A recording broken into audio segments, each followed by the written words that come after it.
오늘 시승 이제 마무리 했고요. 총 82.4km 3시간 50분, 거의 4시간을 달렸네요. 일부러 밀리는 서울 시내를 찾아간 거의 첫 시승인 것 같아요.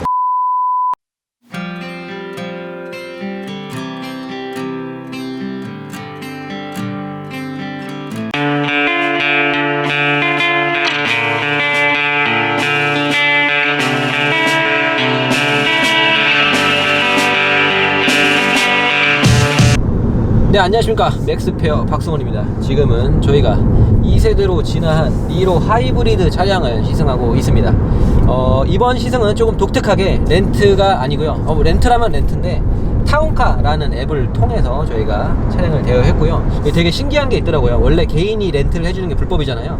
근데 타운카라는 스타트업 업체를 통해서 이 개인이 개인에게 렌트를 해줄 수 있는, 물론 아직까지는 동네에서만 가능하고요. 현재는 하남시에서만 가능한 서비스고요. 앞으로는 뭐 성남시나 이렇게 주변 도시로도 더 확대가 된다고 합니다. 하남에 사시는 분들 한 번씩 이용해 보시면 좋을 것 같습니다. 이거를 빌려서 이용할 수도 있고요. 본인이 직접 차를 구매해서 남들한테 빌려줘서 수익을 낼 수도 있다는 거는 좀 매력적인 것 같아요. 그러면 바로 한번 니로 시승기 시작해 보겠습니다. 이 2세대로 진화한 니로, 제가 원래 엔진하고 변속기 이런 거 다양한 거 자세하게 설명을 드리잖아요. 근데 다 필요 없고 니로를 구매하시는 분들이 왜 구매를 하시겠습니까? 하이브리드 연비를 보고 구매하실 텐데 실연비가 궁금하실 거 아니에요. 그래서 저희가 원래는 이 도심지에서 시승을 하거나 제주도에서 하거나 또는 독일이나 두바이 가서 시승을 할 때도 차량이 좀 없는 곳에 가서 운동 성능도 테스트를 해보고 다양한 부분들을 테스트하는데, 오늘은 좀 독특하게 하남에서 차를 빌리고 지금은 저희가 마포 공덕 쪽으로 가고 있어요. 공덕역 주변을 내비로 찍고 들어가서 토요일 오후 1시에 정체 구간을 오히려 찾아 들어가서 좀 시내 연비가 실연비 얼마나 나오는지 볼 거고요. 제가 절대 아껴 타지 않을 거고 평소에 저처럼 절대 세려 밟지도 않을 거고 그냥 흐름에 맞춰서 운전할 거예요. 남들 다니듯 다니다가 경우에 따라서 추월할 때는 악셀도 깊이 밟을 거고 그냥 편하게 운전해보고 실연비가 얼마나 나오는지 한번 보도록 하겠습니다. 그리고 지금 저희가 시승 중인 차는 니로는 연비가 이 휠 인치가 두 가지가 있어서, 지금 판매 중인 니로 하이브리드 같은 경우는 휠이 두 가지가 있어서 연비도 두 가지가 있는데요. 시내 연비 기준으로 좋은 연비, 작은 휠 고르면 한 22km까지 공인 연비가 나오고요. 도심 연비.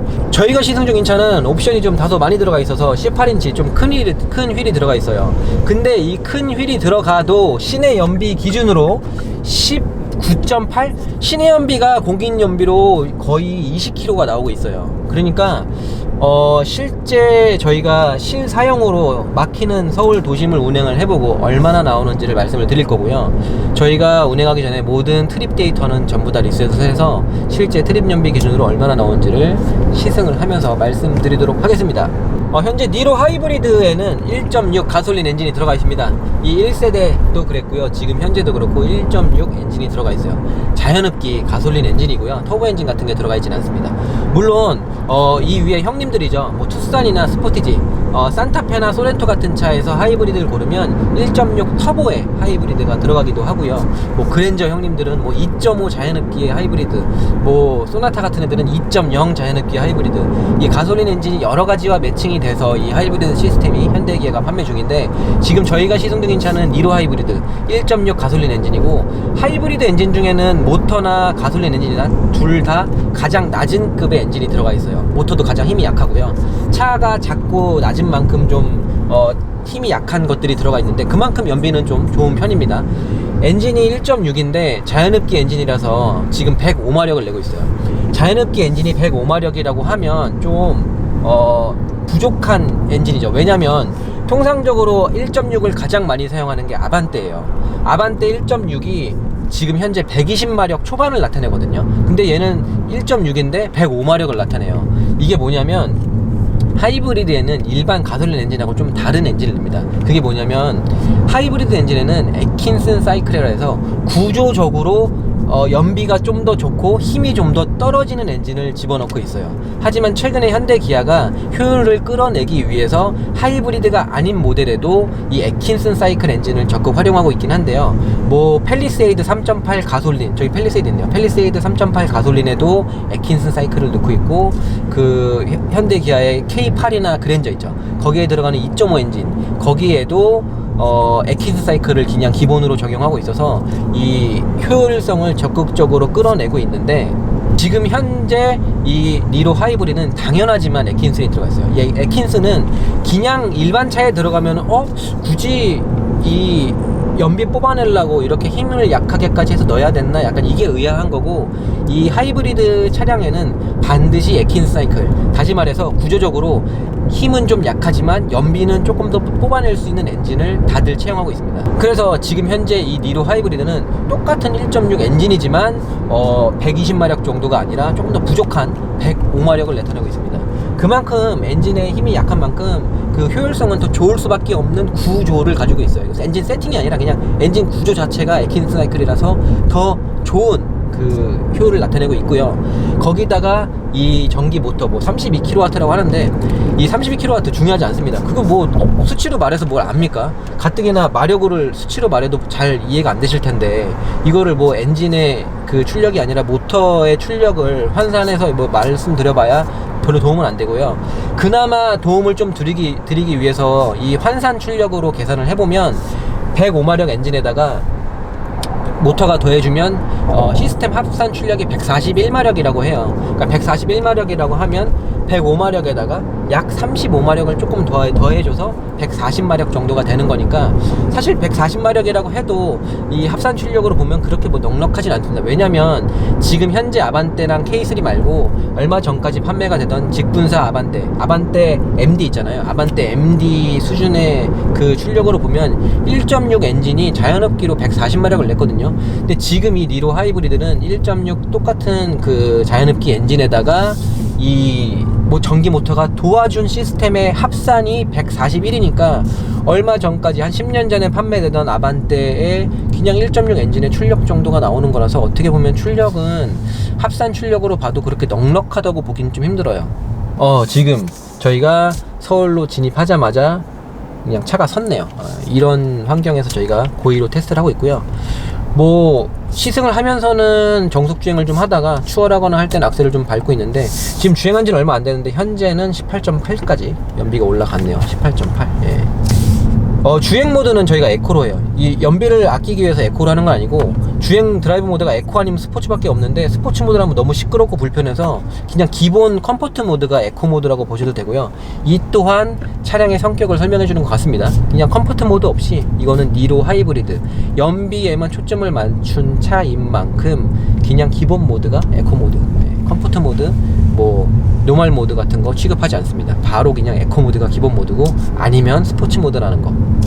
이 하이브리드 시스템에서 하나 말씀드리고 싶은 게 뭐냐면, 전기 모터가 힘이 너무 부족하면 악셀을 밟으면 출발하자마자 얼마 안 돼서 금방 이 내연기관이 개입을 해버리면, 시동이 걸려서 엔진 힘이 도와주면 연비를 많이 뽑아내긴 좀 힘들거든요. 근데 그래도 이 니로 하이브리드 같은 경우는 저속 구간에서는 이 전기 모터가 적극적으로 도와주면서 연비를 최대한 좀 끌어내고 있는 것 같고요.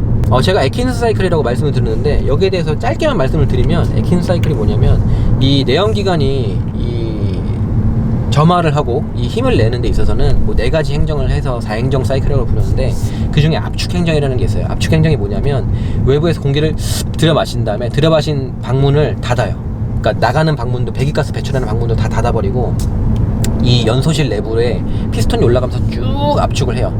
압축을 한 상태에서 이 연료를 칙 뿌린 다음에 점화를 시켰고 뻥 압축을 한 걸 폭발을 시키거든요.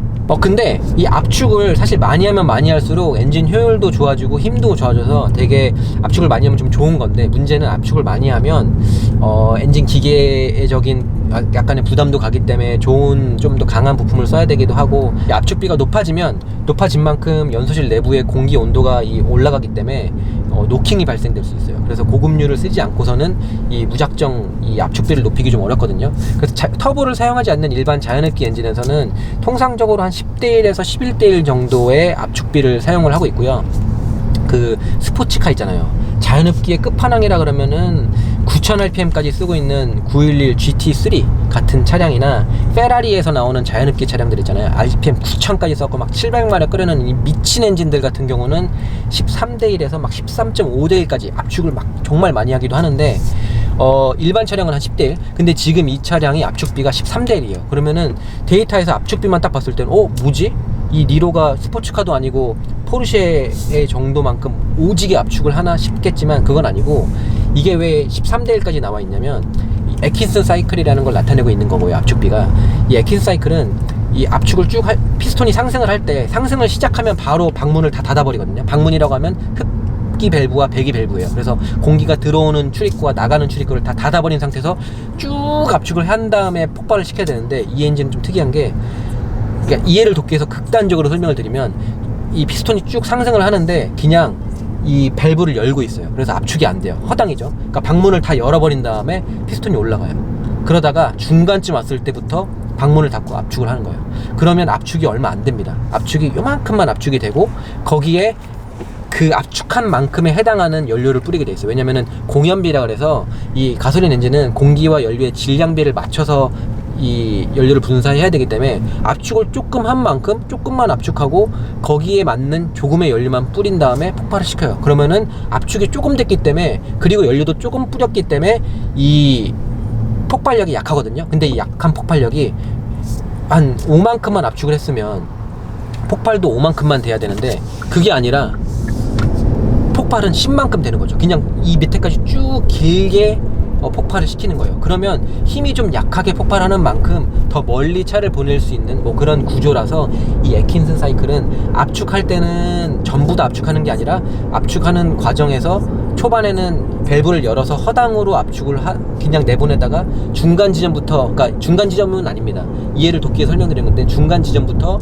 이 압축을 하기 시작해서 얼마 압축을 안 하고 그만큼 연료를 조금 뿌린다는, 하지만 그 적은 힘으로 이 폭발 행정은 전체를 사용하기 때문에 상당히 효율이 좋을 수밖에 없는 구조를 갖고 있는 게 현재의 이 애킨슨 사이클이고요. 그래서 연비는 좋지만 105마력밖에 안 나오는 낮은 힘을 나타내고 있는 이유가 바로 여기에 있습니다. 뭐 하이브리드 엔진이기 때문에 당연히 애킨슨을 사용하는 건 당연한 거고, 선택권이 없습니다. 당연히 이런 힘은 약하지만 연비 좋은 걸 사용하는 건 당연하고, 그리고 여기서 이 엔진의 특징을 한 가지만 더 말씀드리면, 애킨슨 말고 가솔린 EGR을 담고 있어요.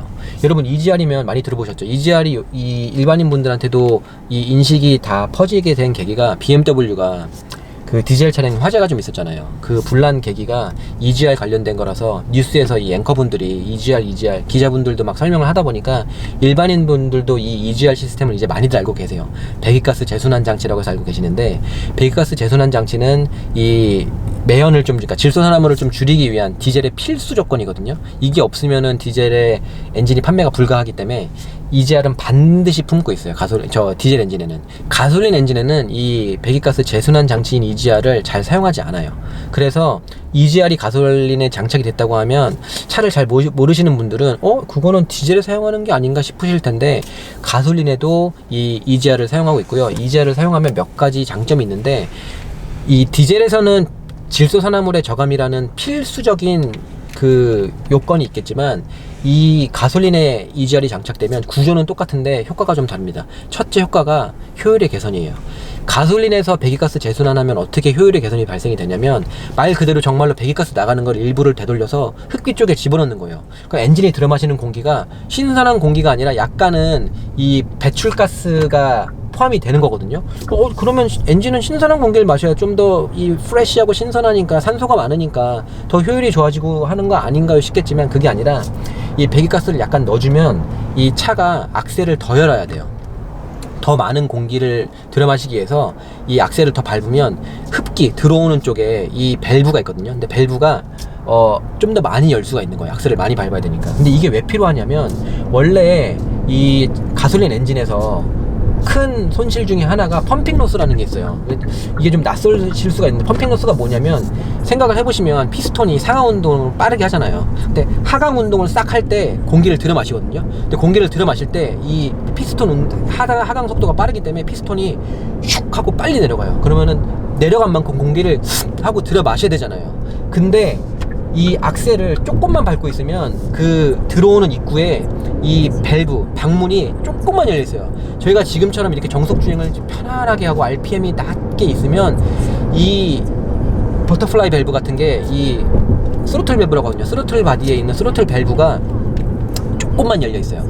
조금만 열려 있으면, 방문이 조금만 열려 있으니까 공기를 하고 들여 마시기가 힘든 거예요. 그래서 어쩔 수 없이 이걸 좀 더 많이 열어주면 좋은데, 밸브를 많이 열어주면 악셀을 많이 밟은 효과니까 차가 빨리 나가야 되거든요. 그만큼 연료를 많이 뿌려야 되고, 그러다 보니까 어쩔 수 없이 이걸 조금만 연 상태에서 다녀야 되는데, 그러면 이 피스톤 하강을 하는데 저항이 발생돼서 이 앞쪽에, 흡기 다기관 앞쪽에 음압이 발생돼요. 그래서 가솔린 엔진 같은 경우는 이 스로틀 바디에 있는 스로틀 밸브를 많이 열어주면은 효율이 개선이 되기 때문에, EGR을 통해서 배기가스를 넣어주면 배기가스가 섞여 있는 만큼 산소가 부족하고, 산소가 부족한 만큼 이 악셀을 더 밟아서 스로틀 바디를 더 열 수 있고, 스로틀 바디를 더 열면 그만큼 공기가 원활하게 안으로 들어오기 때문에 더 효율이 좋아지는 효과를 낼 수 있고, 이걸 바로 펌핑 로스를 줄인다 라고 표현을 하는 건데, 가솔린 엔진에서 요즘에 현대기아가 적극적으로 이 가솔린 EGR을 채용하고 있는데, 지금 현재 저희가 시승 중인 차는 니로 하이브리드,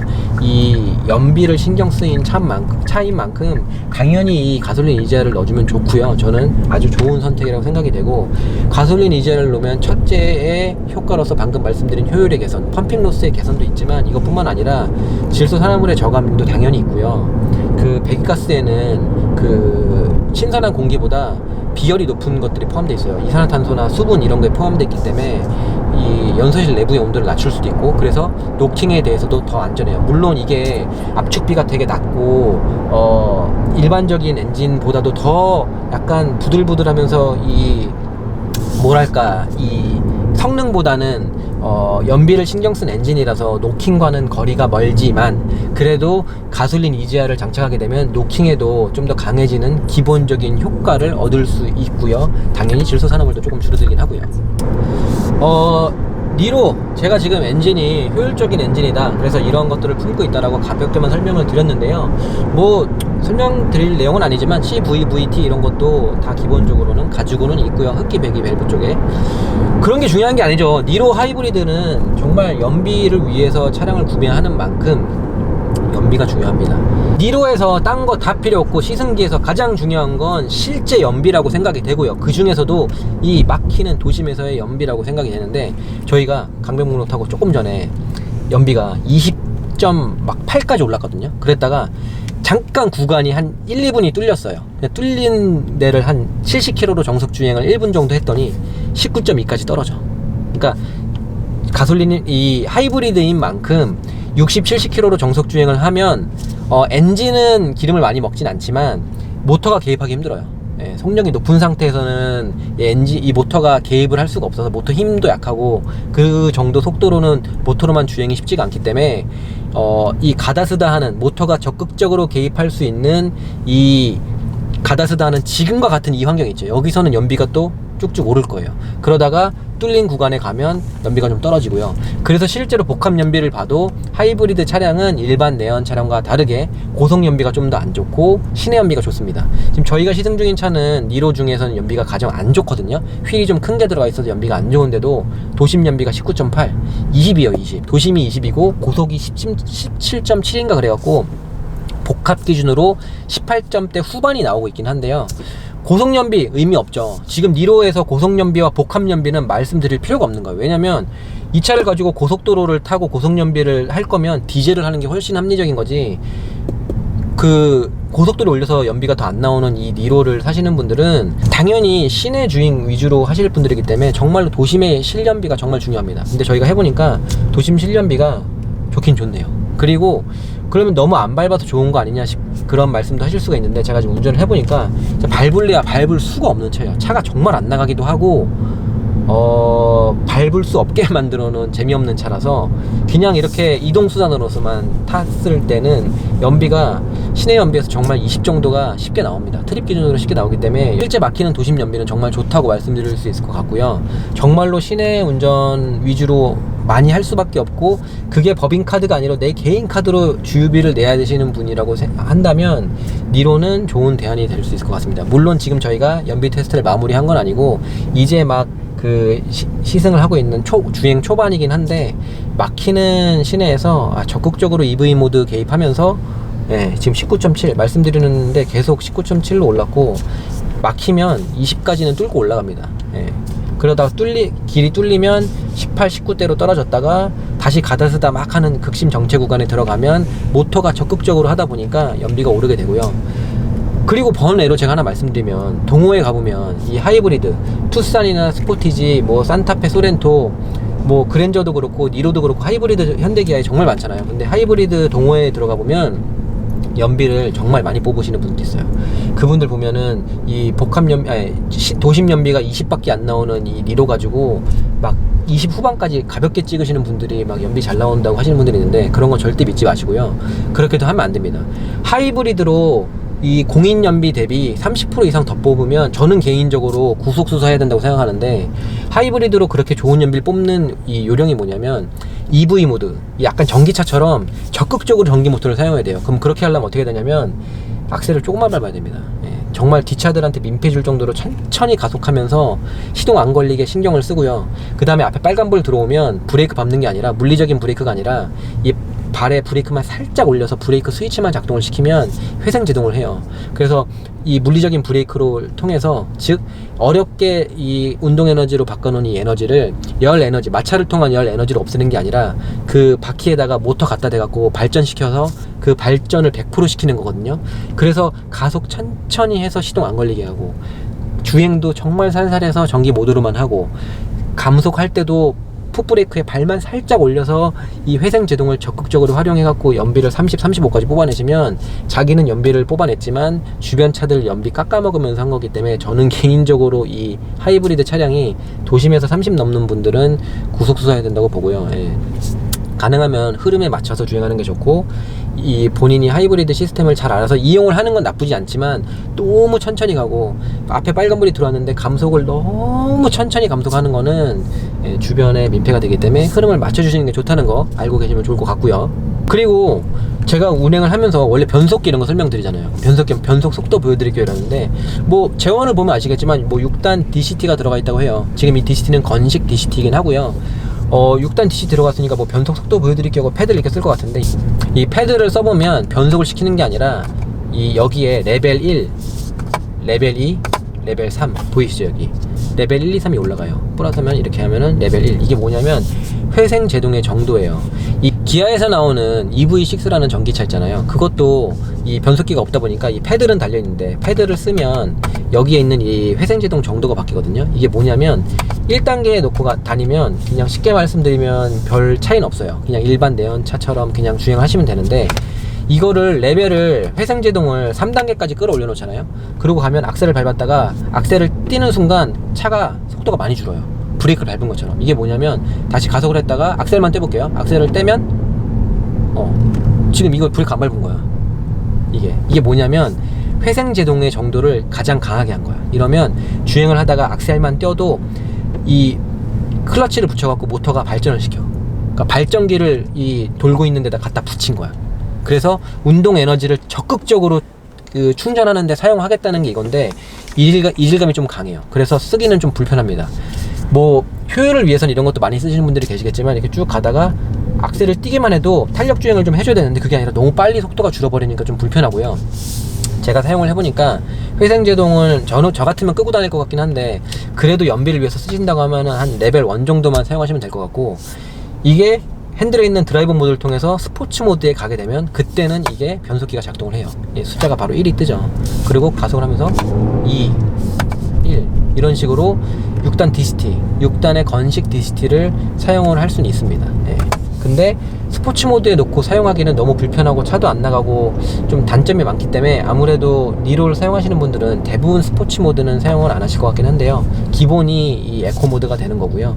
그래서 이 패들 시프트나 변속 속도는 사실 이 니로에 있어서는 별 의미는 없습니다. 왜냐면 그래도 스포츠 모드 놓고 다니는 사람도 있지 않을까 싶겠지만, 지금 이 차 엔진에, 이거 정말 중요한 건데, 이 차 엔진의 단점 중에 하나가 시끄러워요. 엔진이 생각보다 되게 시끄럽고요.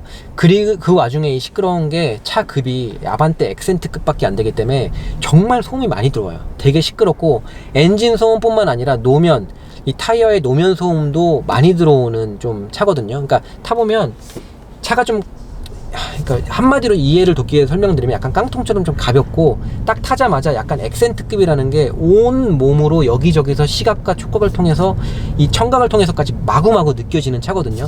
그래서 이 스포츠 모드에 놓는 순간, 지금 스포츠 모드에 놨는데 스포츠 모드에 놓으면 이 기아를 몰고 안 나요. 그래서 이 RPM이 3000을 가야 변속이 되거든요. 근데 이 차가 3000을 가서 변속이 되면 이 엔진의 회전음이 정말 거칠게 실내로 많이 유입이 되기 때문에 스포츠 모드는 사실상 일상 주행에서는 좀 불편합니다. 예. 안 그래도 노면 소음도 많이 들어오는 와중에 엔진 소음까지 마구마구 들어오면 좀 불편하기 때문에 스포츠 모드는 일상적인 사용은 좀 불가능하고요. 그냥 평소에는 에코 모드로 사용하는 게 맞기 때문에 예, 좀 엔진 소음이 많이 들어오고 방음을 할지언정 이 지금 1.6 카파 이 자연흡기 엔진은 굉장히 고회전 질감이 거칠 뿐더러 예, 소음이 좀 많이 나옵니다. 엔진이 막 터질 듯한 엥 하는 이 회전 질감이 정말 거칠기 때문에 그냥 조금이라도, 그러니까 평소에 악셀을 좀 깊이 밟아서 좀 치고 나가는 걸 종종 하시는 분들은 니로는 정말 쳐다도 보지 마시고요. 그냥 제가 시승을 딱 하자마자 드는 생각이 뭐냐면 이거는 어머니 차가 아니라 그냥 시내 주행을 많이 할 수밖에 없는 법인들에서 장기 렌트나 이 법인차로 운영하면 딱 좋겠다라는 생각이 드는데, 근데 문제는 그 와중에 가격이죠. 법인차로 운영을 하려고 해도 옵션을 가볍게 가져가도 이게 가격이 3000이 훌쩍 넘기 때문에 그것도 쉽지가 않네요. 참 차 급은 높지 않은 차인데 참 말씀드리기가 좀 애매하네요. 니로라는 걸 알고 니로 정도로 봤을 때는 이런 방음과 이런 것들이 사실 허락이 되거든요. 연비에 초점을 맞춘 차고 고급차도 아니고 소형 SUV고 다 좋아요. 근데 가격표를 보는 순간 어리둥절 하거든요. 그리고 1세대 니로 대비해서도, 그러니까 사람들이 그럴 수 있어. 야, 니로 같은 거는 하이브리드 시스템이 들어가고 비싼 배터리가 들어가 있기 때문에 당연히 비쌀 수 있지 않냐라고 하실 수 있는데, 이 전세대 니로에 대비해서도 기본적으로 차량 가격이 한 300만원 정도가 상승이 됐고요. 뭐 원자재 가격 상승이나 요즘에 반도체 이슈 이런 걸 떠나서 아무리 그래도 차량 가격이 한 번에 한 10% 이상이 올라버리는 거는 더욱이 경제성을 찾기 위한 이런 니로에서는 조금 큰 단점으로 다가오지 않을까 하는 게 저의 개인적인 생각입니다.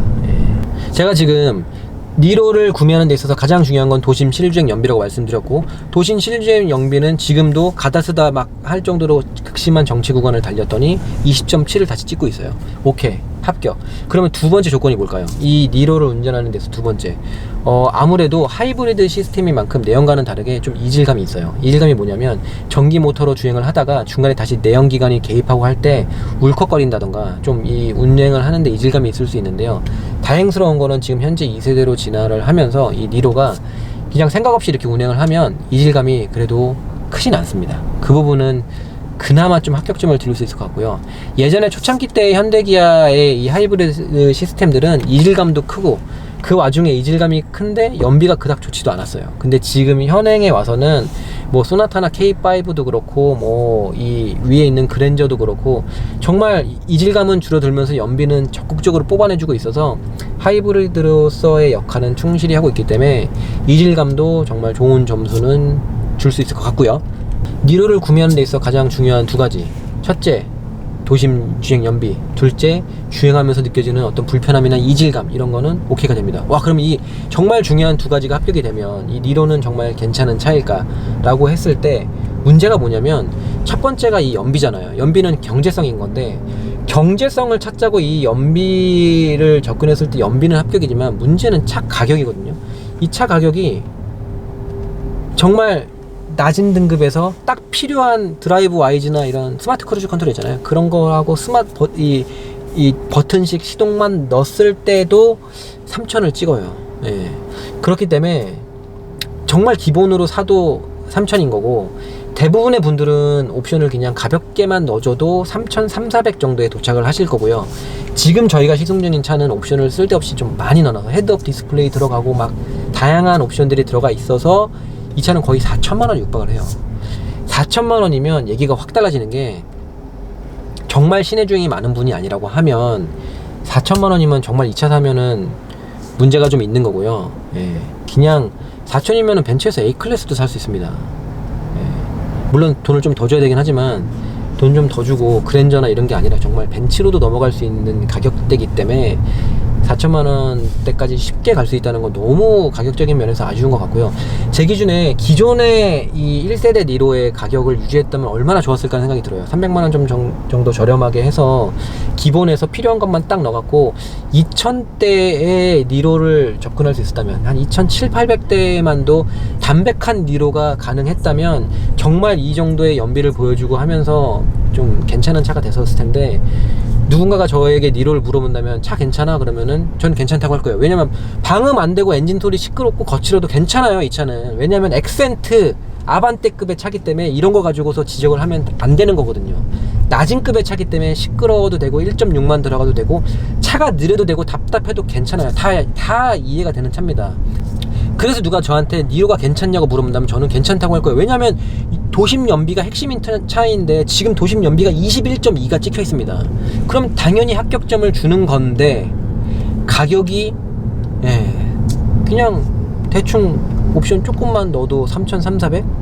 안 되죠. 저는 정말로 도심 주행이 많은 분이 아니라고 하면 뜯어 말릴 거예요. 니로 사지 말고 그냥 하나 위에 투싼 스포티지의 하이브리드를 옵션을 좀 담백하게 넣고 가라 라는 게 저의 결론입니다. 그냥 그게 저의 강력 추천이고, 그리고 조금 더 주행이 많지 않으신 분이라면 K8의 2.5 자연흡기의 담백한 옵션을 저는 강력 추천합니다. 가성비 정말 좋고요, 공간도 정말 넓고요.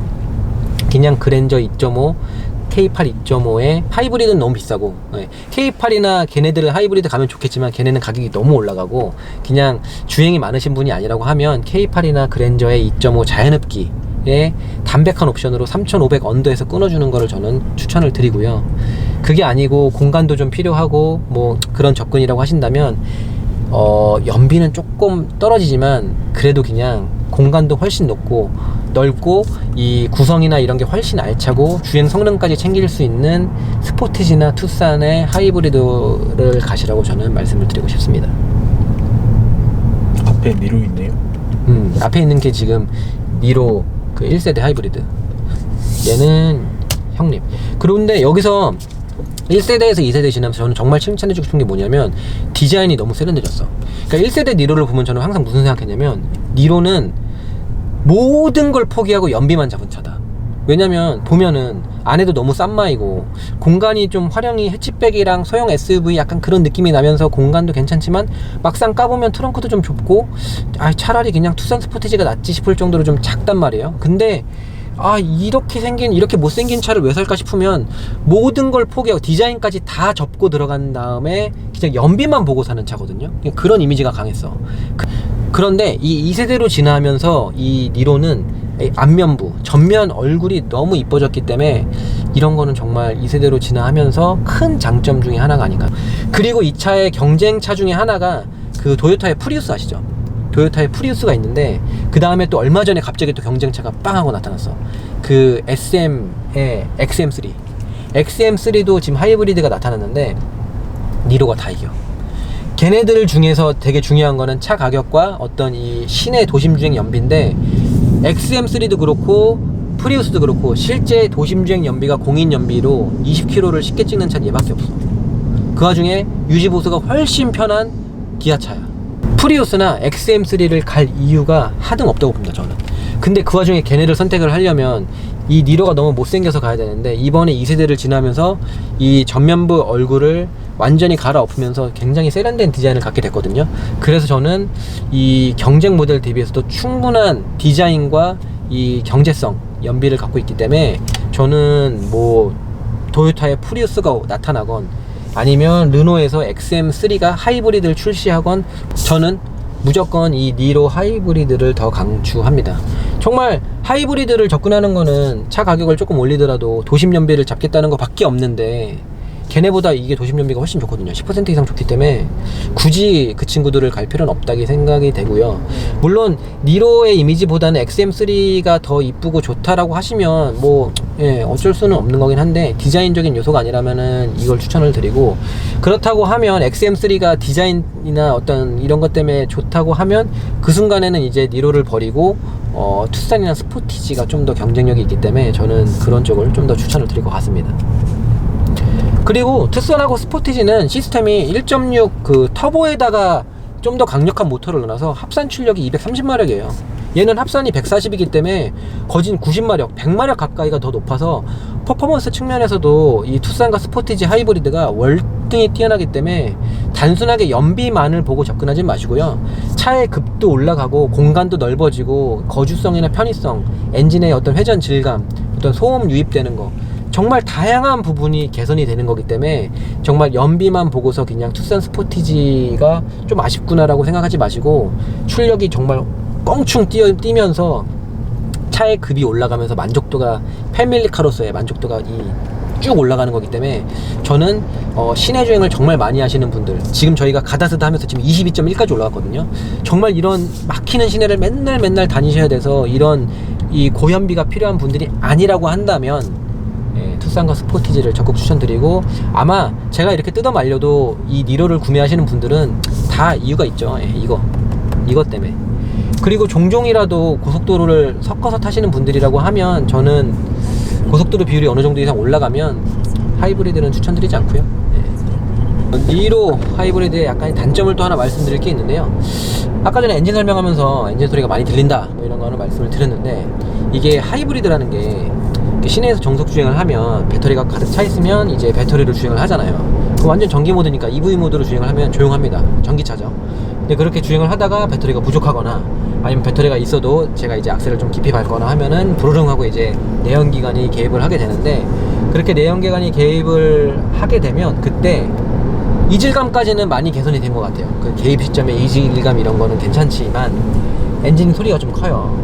이게 이제 시내에서 천천히 정속 주행을 쭉 하고 있다가 배터리가 부족해서 배터리 충전을 위해서 부르릉 시동이 걸리잖아요. 그러면은 저희 생각에는 가솔린 엔진이 부르릉 걸려서 이 공회전하는 상태로 충전을 할 것 같지만 공회전보다는 RPM이 좀 높은 정도? 그래서 예를 들자면 이게 RPM이 표시는 안 돼서 모르지만 한 1500rpm에서 한 1800rpm 정도까지 RPM을 올리는 것 같아요. 그래서 한 800-900rpm의 이 아이들링 상태로 충전을 하는 게 아니라서 EV 모드로 조용하게 전기 모드 쭉 주행하다가 배터리 부족하다 부르릉 시동을 걸어서 충전이 들어가면 그때의 RPM이 다소 높고, 그때 RPM이 높은 게 소리가 안으로 다 들어옵니다.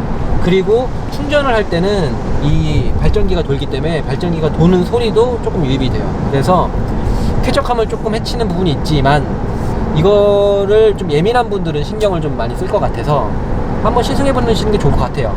실제로 하이브리드를 한 번도 시승을 안 해보신 분들은 뭐 주행에 있어서 어떤 큰 이질감이 있진 않기 때문에 막 그렇게 큰 문제가 되진 않겠지만, 좀 예민하신 분들은 지금 엔진 소리가 되게 거친 엔진 소리가 많이 들어오고, 그 다음에 주행을 할 때 수시로 내연기관이 부르릉 시동이 걸려서 충전을 하고 충전이 좀 되면 다시 전기 모드로 갔다가 전기차처럼 EV 모드로 다니다가 또 부족하면 또 충전하고 계속 무수히 반복을 할 텐데, 이 충전할 때의 이 거슬리는 소리가 조금 있다는 거 알고 계시면 좋을 것 같고요.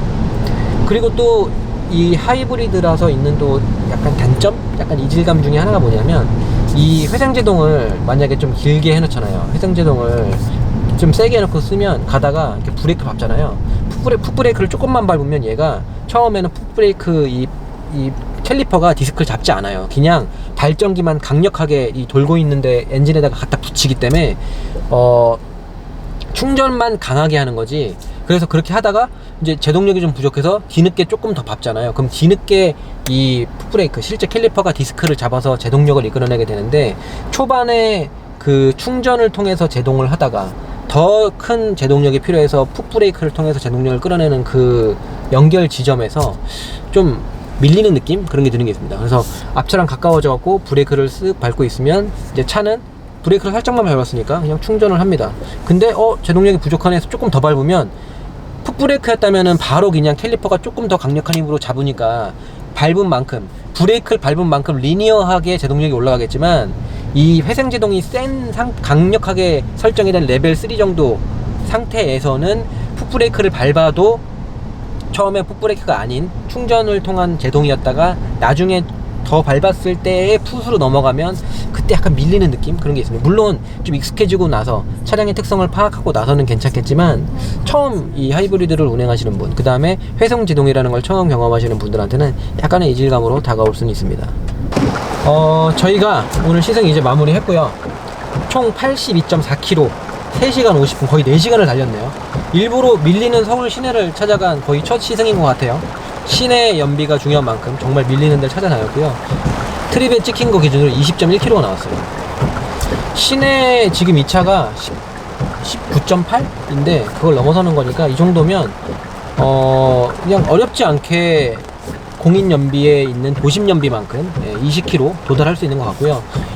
니로가 연비가 생명인 만큼 18인치보다는 하나 작은 휠로 하셔서 지금 도심 연비가 적혀 있는 게 22거든요. 그럼 실제도 실연비도 한 22, 23이 어렵지 않게 나오실 거기 때문에 저는 작은 휠을 오히려 더 추천을 드리고요.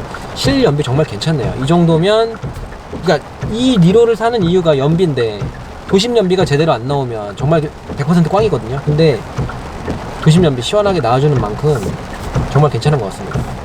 네, 2세대로 진한 니로는 저희가 앞에 디자인은 생략하고 휠 타입부터 바로 한번 만나볼게요. 현재 휠 타이어는 두 가지 종류가 선택이 가능한데 저희가 시승하는 차는 옵션이 좀 가득 들어가 있어서 18인치 휠이 들어가 있고요. 사이즈가 225에 45R 18이니까 출력이나 차량 성격에 대비해서는 좀 상당히 큰 게 들어가 있습니다. 저희가 시승 중인 차는 조금 큰 휠이라는 거 말씀드리고요. 니로의 실내 디자인인데요. 차 가격이 지금 다소 높은 차인데 니로가 차량의 성격이 약간 하이브리드고 경제성을 좀 신경 쓴 차다 보니까 보시면 문짝이 위에는 살짝 우레탄이 들어가 있고 여기는 우레탄 같은데 뭐 가죽이 거의 쓰이지 않고 여기도 되게 좀 싼 티가 많이 나고 여기는 유광 블랙이 들어가고 그리고 이 지금 윈도우 버튼들이나 이런 것들에 대한 조작감이나 촉감이 상당히 좀 낮은 급이라는 게 많이 티가 나고 있고요. 그리고 이런 데도 당연히 다 플라스틱, 여기도 전부 플라스틱이고, 예, 전부 플라스틱, 여기도 플라스틱. 그러니까 암레스트를 제외하고는 거의 모든 부분이 핸들을 제외하고, 암레스트와 핸들을 제외하고는, 예, 상당히 플라스틱이 좀 적극적으로 사용이 되고 있어서 이 정도면 실내의 느낌이 K3보다도 조금 부족한 게 아닌가 하는 생각이 들 정도로 실내의 마감은 다소 아쉽고요. 지금 현재 저희가 시승 중인 차는 옵션이 좀 다소 많이 들어간 차인데도 불구하고 A필러는 얄짤없이 그냥 생 플라스틱이고 지금 천정도 지금 재질이 제가 최근에 시승한 차 중에 처음 봐요. 약간 뭔가 되게 친환경적인 느낌? 그런 종이 박스 같은 느낌이 좀 들어서 이 또한 좀 싼 티가 많이 나고요. 좀 더 대박인 거는 이 높은 옵션의 차도 지금 이 선바이저가 그냥 생 플라스틱입니다. 예. 그리고 제가 별로 안 좋아하는 요런 전구 담화가 들어간 타입이 여기에 있고요. 예. 이걸 열면은 켜지고 그런 건 절대 아니에요. 따로 여기서 버튼을 눌러줘야 되고 이것까지 지금 이렇게 플라스틱이 들어갈 줄 몰랐거든요. 예. 지금 이거 보시면 안 뽑혀. 대박. 대박. 이걸 아낀다고? 이거 확장이 안 되네? 여기도 그래? 확장이 안 돼. 이게 원래 뽑으면 뽑혀 나와야 되거든요, 이게. 옆으로 이렇게 뽑혀 나와야 되는데, 여기서 나와갖고 확장이 쫙 돼줘야 되는데, 이게 안 나오네? 지금 이게 완전히 생 플라스틱인 것도 좀 그런데, 이게 안 나와요.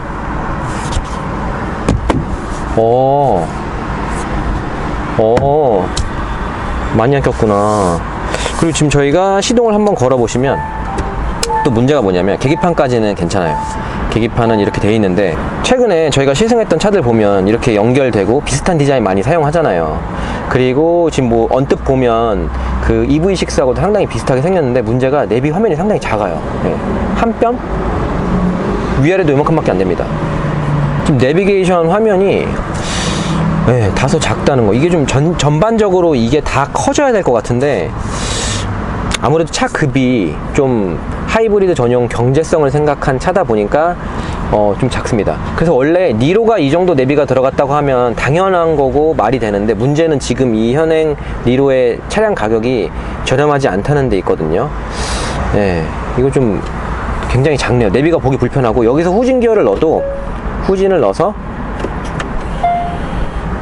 이렇게 봐도 이 후방 카메라 자체도 상당히 작아요. 예, 후방 카메라의 화질 뭐 이런 걸 떠나서 디스플레이 화면 자체가 요즘 차 치고는 상당히 좀 작다는 거, 예, 그거는 많이 아쉽고요. 그리고 이쪽에 보시면 저희가 시승 중인 차는 옵션으로 무선 충전이 들어가서 여기 무선 충전 패드가 있고요. 그 다음에 그 엔진 스타트 버튼 여기 있고, 이 또한 옵션이 들어가서 여기에 다이얼식이 있는데 저는 굉장히 혐오합니다. 그냥 기계식이든 전자식이든 앞뒤로 움직이는 게 좀 더 편한 것 같고, 그리고 모든 그 통풍하고 열선 같은 거 여기에 이렇게 나란히 돼 있는 거는 상당히 사용성은 편한 것 같고요. 그리고 컵홀더는 이쪽에 있습니다.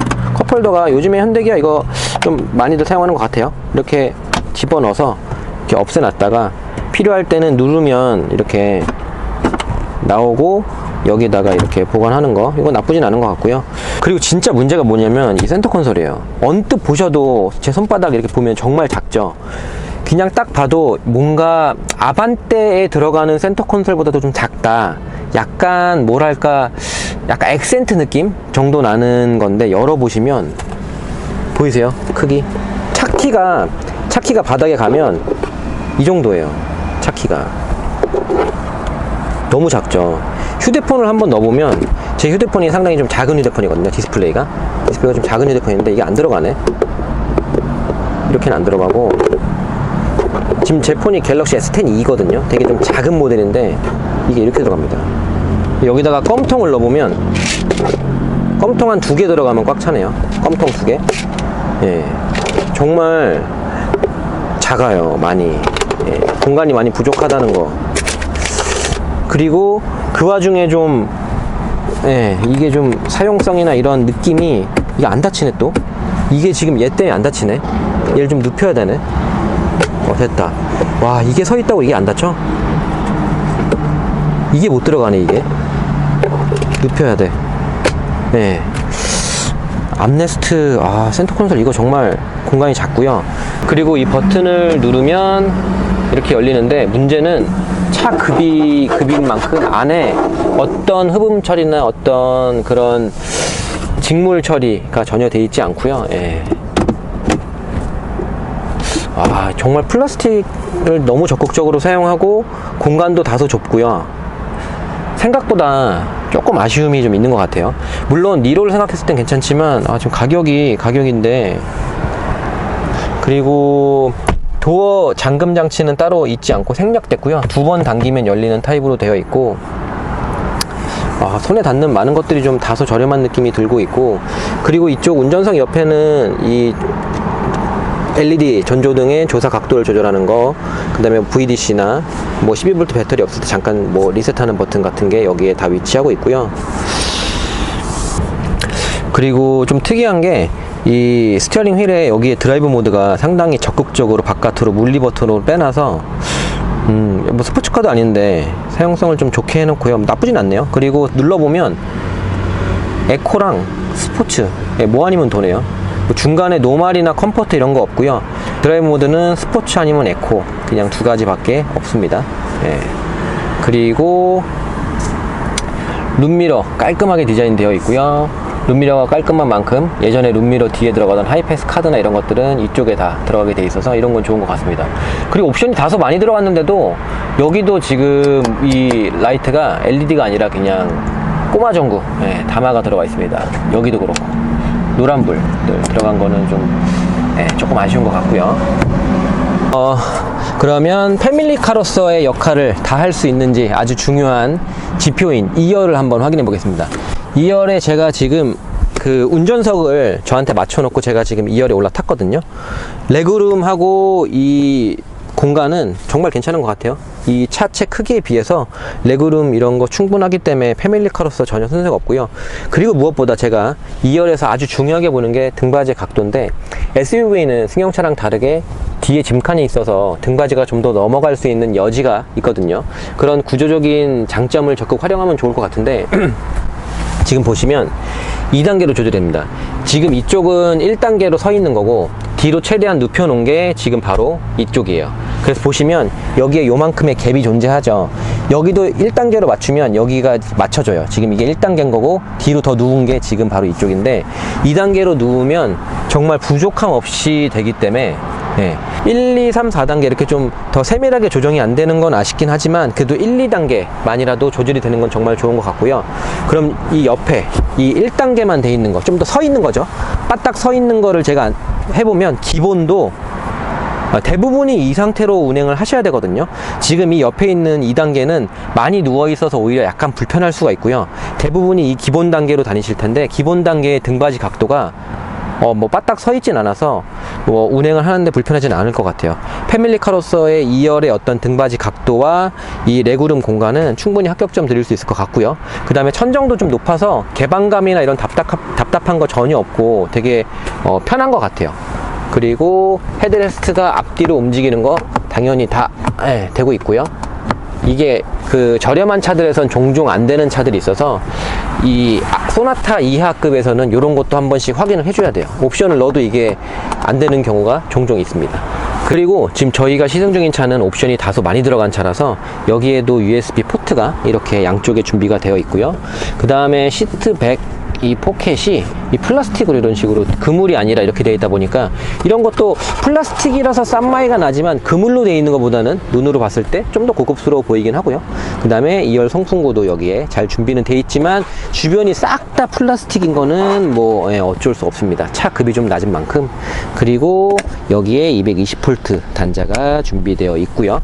그 다음에 암레스트를 내리면 뭐 여타의 차들처럼 컵홀더를 지지해 줄 수 있는 건 없지만 이 급에서는 이 암레스트가 있다는 것만으로도 사실 약간 감사하죠. 이게 없는 경우도 덜어 있거든요. 옵션을 좀 낮추거나 하면은 이게 빠지는 경우도 있는데 여기 있는 것만 해도 감사하고, 그리고 뭐 1열에서도 그랬지만 A필러가 전부 생 플라스틱이었던 것처럼 B필러와 C필러 모두 생 플라스틱이고요. 여기도 생 플라스틱. 1열은 지금 운전석하고 문짝은 여 위에가 그래도 우레탄 같은 고무가 들어갔는데 2열은 정말 얄짤없습니다. 소리 들리시죠?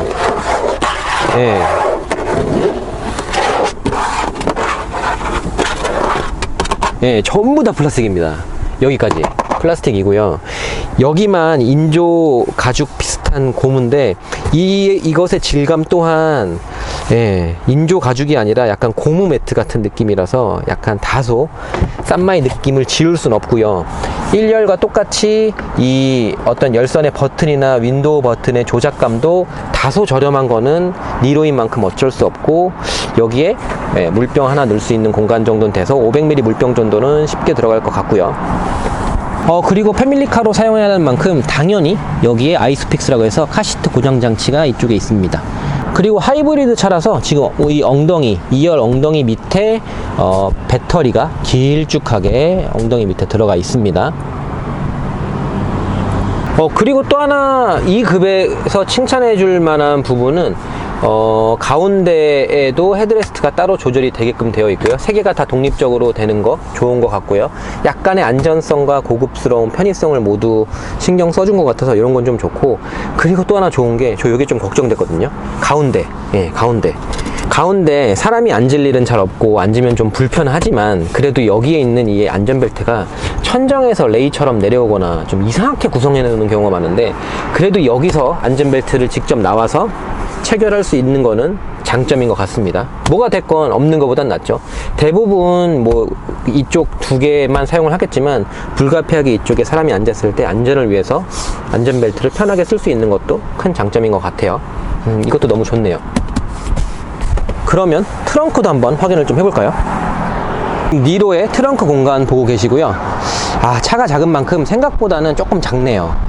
지금 여기 바닥 공간만 보면 어느 정도 공간이 나오는 것 같은데, 문제는 이 옆을 한번 가만히 보시면 일단 사람이 앉아 있을 때 머리가 이렇게 머리통이 이렇게 바로 잡힐 수가 있죠. 굉장히 좀 가까운 거리에 있고 이 높이도 다소 낮고요.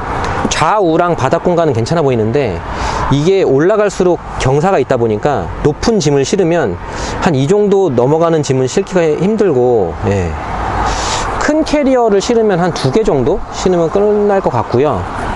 그 다음에 바닥을 들어보면 밑에 다소 넓은 공간이 나오긴 하는데 스페어 타이어가 없다 보니까 타이어 수리 키트랑 이렇게 공간이 있기는 해요. 그나마 다행인 거는 또 이게 불안한 게 이 정도 급에서는, 그러니까 쉽게 말하면 좀 아반떼급이죠. 아반떼급 같은 데서는 이 원가 절감을 많이 해서 철판을 막 드러나는 경우가 있는데, 방음을 위해서 이렇게 부직포 처리를 해준 거는 좀 좋네요. 바로 철판이 드러나진 않고 여기에 조금만 철판이 드러나 있어서 그런 건 좀 좋은 것 같고요. 네. 아 근데 이게 바닥이 좀 높아요. 밑으로 좀 깊었으면 좋겠는데 바닥도 좀 높고 트렁크 공간이 그렇게 많이 넓진 않습니다. 알고 계셔야 됩니다. 그러니까 어떻게 보면 가격적인 면에서 조금만 더 쓰면 투싼이나 스포티지가 바로 위에 있는데, 투싼 스포티지가 공간 활용적인 면에서는 월등히 뛰어나다는 거를 알고 계셔야 됩니다. 예. 좌우에 공간이 좀 있는 건 좋은데, 근데 문제는 앞에서 실내등이 모두 저렇게 노란 다마가 들어오는 게 문제인데, 여기도 트렁크에도 LED가 아니라 지금 옵션이 좀 들어갔는데 네, 노란 다마가 들어가요. 그리고 이게 하나입니다. 좌우에 있는 게 아니라 우측에 하나밖에 없고 이 위에도 없어요. 그러니까 밤에는 이거 하나 믿고서 트렁크를 사용하기 때문에 좀 어두울 수 있을 것 같고요. 그러니까 니로를 생각하면은 여기에 이거 하나 있는 거 인정, 그리고 노란 다마 인정. 근데 니로의 가격표를 보는 순간 이게 말이 되나 싶거든요. 아 이건 좀 아쉬운 것 같습니다. 지금 보고 계신 모습이 이게 지금 1단계, 예, 이게 1단계로 서 있는 모습이고요. 그리고 이게 2단계, 예, 이렇게 차이가 납니다.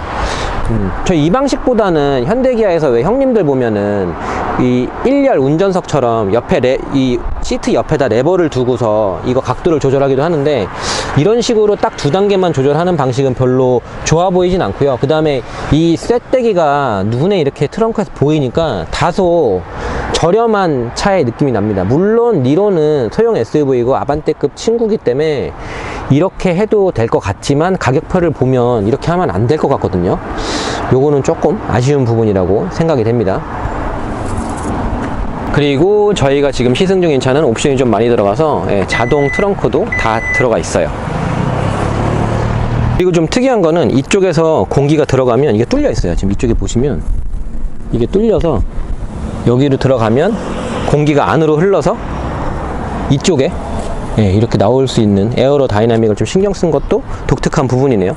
아마도 연비나 여러 가지를 생각해서 공기저항 계수를 낮추기 위해서, 실제로 니로가 생각보다 공기저항 계수가 좀 낮기도 합니다. 그러면 신형 니로의 실내외는 이 정도에서 간단하게 마무리하도록 하겠습니다.